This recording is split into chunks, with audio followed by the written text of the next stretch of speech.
What's up, everybody? Welcome to Tuesday at 2. I am one of your hosts, Rob Mann. I'm going to say I'm your co-host, but that's not actually the right word. With me, I have the inflammable Tim Walker. It's better than being flammable. Did you say Yes, but it's inflammable. flammable? Inflammable. Oh, Yeah. okay, good. Got it. And Your mic's a inflatable. little light there, Tim. Are you having trouble hearing me? Testing. No, I've got you. Okay. Maybe I just turned the volume down too much because it was that music, like always, was bumping on the way in here. So It's a banger. it is. I like it. I'm super excited every time I hear it. Well, we're going to talk today, everybody, about some key things you can do as a recruiter, as a business leader, as a salesperson in the staffing industry to help you grow more efficiently. The market's a little slow, I think. I don't think it's down, but it's slow. But there's definitely some indicators you can look for in your data sets to help you. And to help set the scene with all the things going on, I'll let Tim jump in here because he's already sharing one of the assets and data factors we plugged in today. Yeah, and I was going to say when we were talking about this earlier, I said the market felt weird. Well, I think it's self-fulfilling destiny a little bit, and like it's Yeah, I think so. but it's definitely slow. I think that's an easy catch-all. We're not lying. We're not, I love being on Twitter after a Saturday and a Sunday, and you get like all this like overreacting on the NFL games or the college games. Yeah. Like, let's just overreact. These guys are Super Bowl champions. They're like, no, like it's game 6, right? It's gonna be That's our human nature, right? It's, I mean, yeah, we we'd got to love have to something be. to overreact to. Well, we have like this massive hero complex, right? It's the reason why we remember stories of Achilles, who may or may not have been real. But the teachers who shared all the stories, unless it's like, the guys who wrote the Iliad and Odyssey, you don't know them. But there's people before that passed it all down that no one has a clue about, which they probably should. Very philosophical of you. We That's your probably should teacher. know their names and stop celebrating athletes and start celebrating teachers. But that's a different rant. All right, Tim, get going. Yeah. Okay. So I think so sentiment noted. And I think we talked about maybe touch this on this a little bit last week too when we were doing our ASA recap, because I think that was part of the feeling there too, right? Is that people are uncertain. Maybe they're feeling like they've got a feeling. Yeah, Tim, I pitched a talk at one of the conferences called "Let's Get Weird" about sales, and they did not pick me. But it would have been surprising. It would have been fantastic. But I think the fact that I put the word "weird" in it, like the people that choose this stuff just couldn't figure it out. So anyway. Yeah, that's the SEO on that title isn't going to maximize your. I mean, it's an entire slogan for the city of Austin, right? That's right. Okay, so this staffing industry indicator brought to you by Bullhorn and Staffing Industry Analysts. Yeah, they're certainly showing that year over year things are down, and week over week, maybe we're seeing a little bit of an uptake here fluctuation. In the end of the year, fluctuation from professional staffing. But if we do look here at the graph for we'll go year to date. All right, so just so you guys are aware, it's really small on the screen. The black line in that middle is the average of the industry, and then the blue. Wait, Tim, go back down. And then the blue dotted is professional, and the red dotted is commercial. Yeah, so for the year as a whole, we can see some fluctuation. I think that's the best of it. Maybe the best way to put it.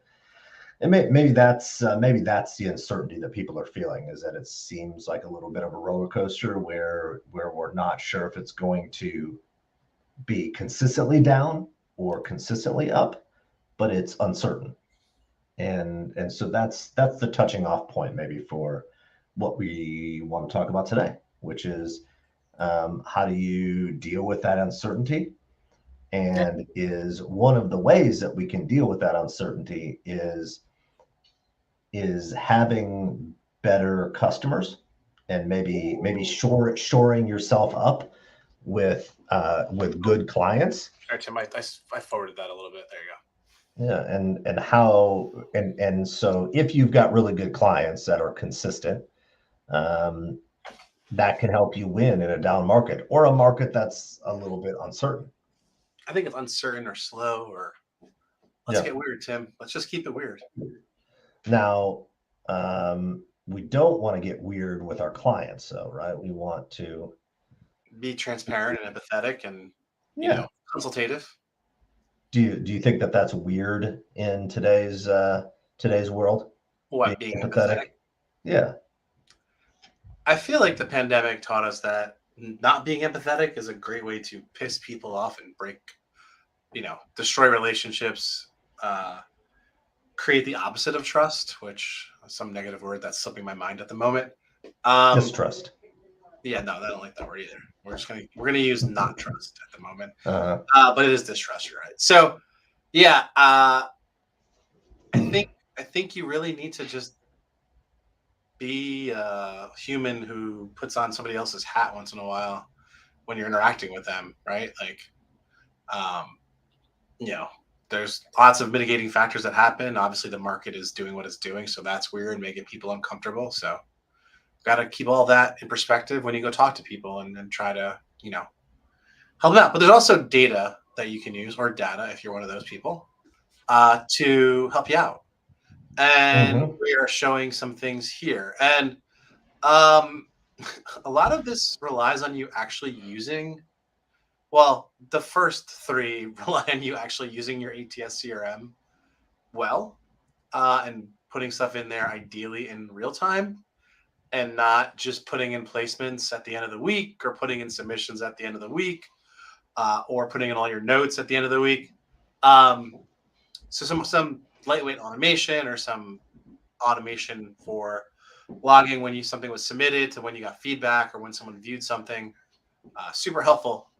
And I'll let Tim jump into the first bullet. Maybe we'll just go down the line, Tim, and I'll leave you at market factors. Yeah. So I think the first three, like you said, are going to be data driven based on which clients are actually producing for you. I think, and when we first talked about this topic, I said, isn't it counterintuitive to get to think about being more selective about clients if your business is or the market is down? But I think what we're talking about here is understanding who's good business for you so that you can foster that business. And You and also and the have only easy so many hours in the day. you only have so many hours in a day. So if you're going to allocate recruiters, and maybe the hours that you have are less now. Maybe you have fewer recruiting resources right now, Mhm. and so you have to be more selective. And obviously, one way, and probably the way that most people do this, is by looking at their GP reports every week or their billing reports every week and understanding which clients are billing and which ones aren't. But you can go deeper than that, and maybe even be more proactive than that before it gets to the point where you're saying, "Oh, this client hasn't hired anybody from us in a month."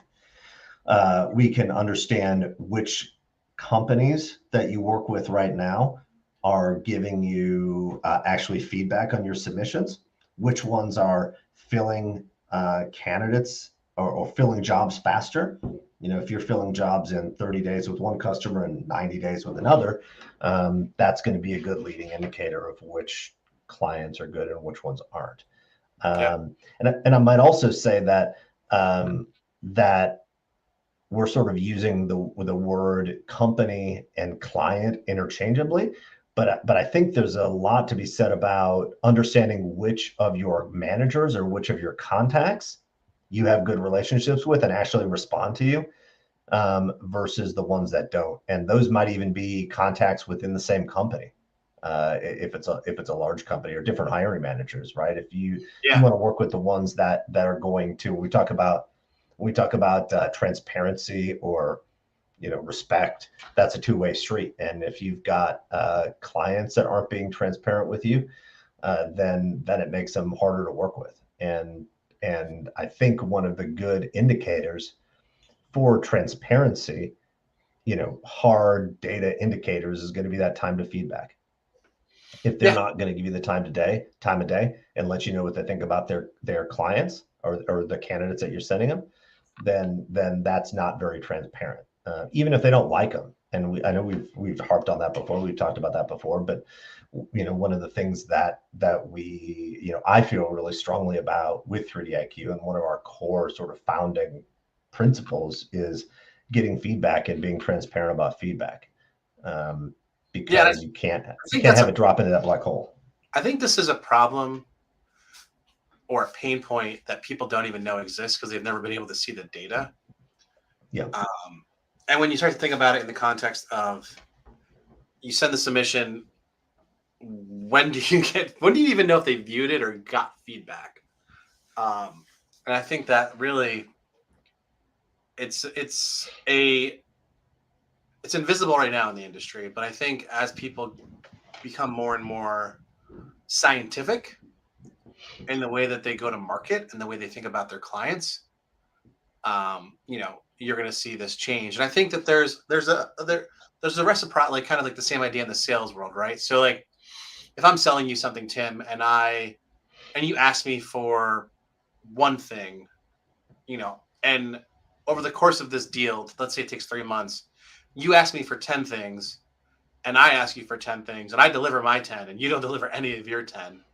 That's an inequitable deal. That's a terrible, once it got to like 3 or 4 and you didn't, like 3 or 4 asks on my end and you didn't deliver any of it, I should have probably just said, oh, this guy's not serious. And I should have wrote you out of my pipeline. Yeah.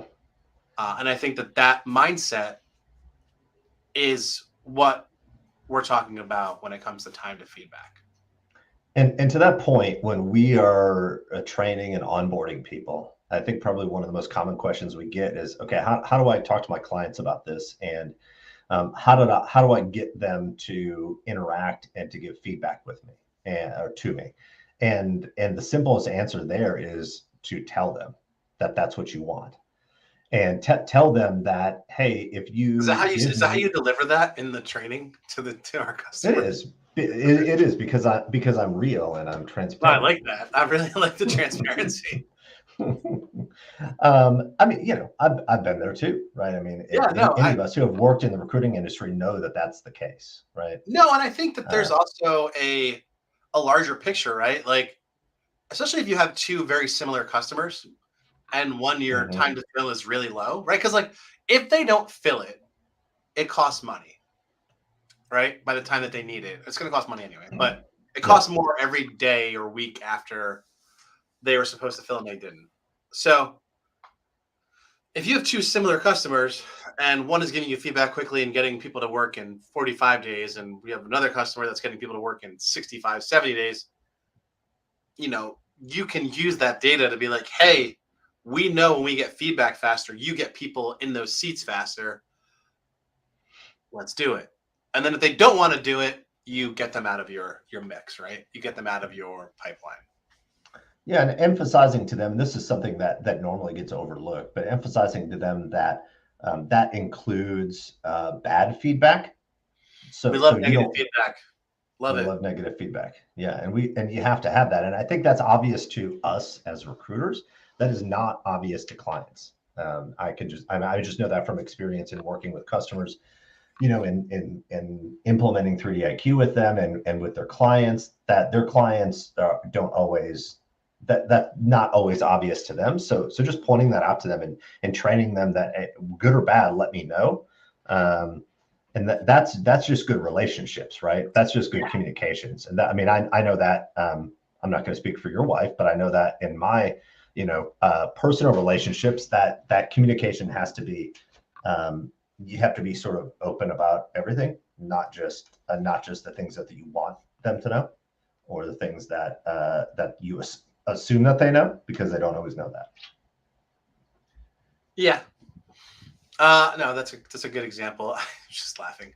I'm not trying to pry or anything. You're good. All right. So I think time to fill, we all understand.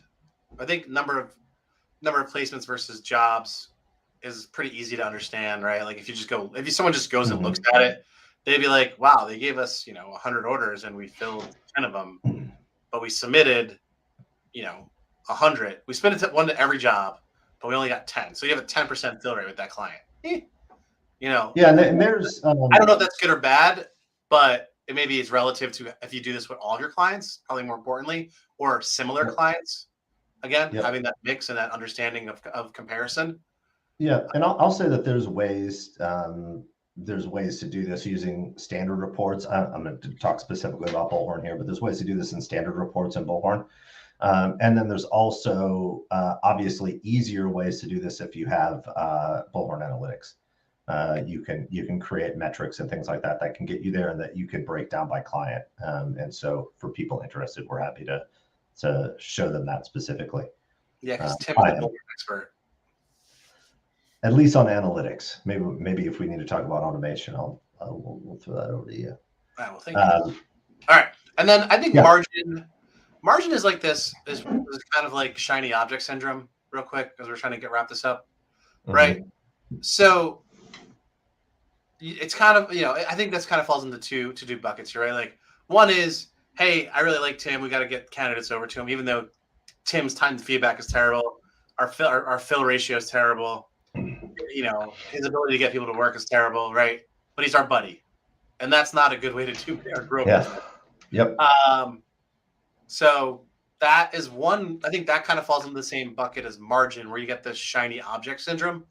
If your bread and butter is filling, $100K, $150,000 roles, and you get a $500,000 CEO or $1 million CEO role, that's a very shiny object that your data does not support you probably filling, because you probably do 100 to 150, on average, and you probably don't have an inventory or relationships to easily fill a role that's different than your medium. Or, you have your recruiters who get big eyes and they're like, oh, this may be easy because the margin's good.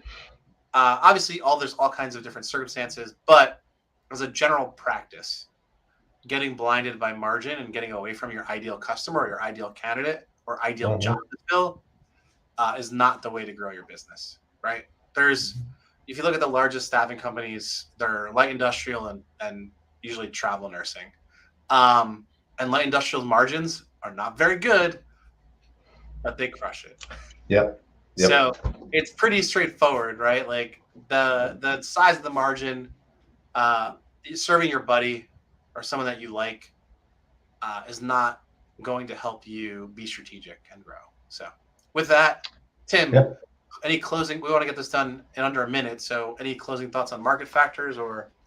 No, I think that's going to be the same as our first three here, but this is just a reminder to consider some of those outside factors and to be consultative about that too. You have to know that if you've got a client who wants to pay somebody 30 an hour, but everybody in the market makes 40 an hour, you're not going to have very good luck. But you should tell them that. You should tell them that. They're spinning wheels. So. Yep. And we don't want to spin. That's all. Tim, let's not spin wheels. As always, inflammable. I appreciate you. And guys, guys, I have to celebrate. It is the first day of the year, or maybe of since summer, that I've been able to wear long pants and a crew neck hoodie or a crew neck sweatshirt, and I'm not sweating in South Florida. The windows are actually open. So small victories for those of us who choose to live in a sauna. I am very excited. So Tim, go get something pumpkin spice. I already have. There's a really cute pumpkin patch outside of my house. There's like a little church, and there's all these little kids getting wheeled in carts to the pumpkin patch, and it's adorable every time I walk Layla. So anyway, all right, I'm done being a bush. Bye. All right. See you, Rob.